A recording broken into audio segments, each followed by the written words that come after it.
ভাইয়া ভালো করে বেশি করে ঝাল টক দিয়ে এক প্লেট ফুচকা বানায় দেন। ঠিক আছে, দাঁড়ান আমি মজা করে ভালো করে বানিয়ে দিতেছি। আপনার হাতের ফুচকা মজা হয় বলেই কিন্তু আমি রেগুলার আপনার কাছেই আসি, অন্য কোথাও যাই না। ওকে আপু, দিতেছি। এই লোন। না ভাইয়া, টকটা মজা পাচ্ছি না।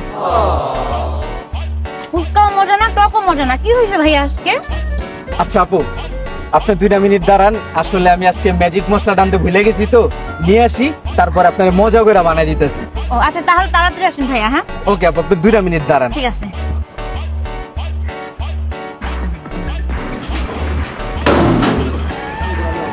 ফুচকা বলে মজা হয় না, আজকে ফুচকা খাওয়ায় পাগল বানালাম।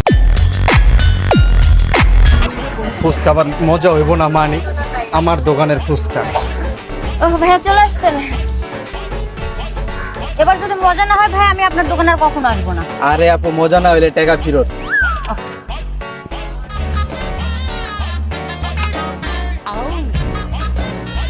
এলো না আপু, এখন খাই দেখেন।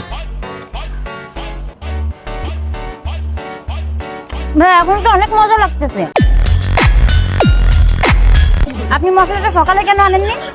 আমার বিল কত হয়েছে ভাইয়া? আজকে আপনার জন্য ফুচকা ফ্রি, বিল লাগবো না, জান। সত্যি ভাইয়া? হ্যাঁ থ্যাংক ইউ।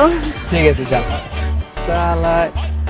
সকাল থেকে ফুচকা বানাইতেছি, মজা হয় না, এখন বুঝলাম ফুচকা মজা কি লেগে হয় না।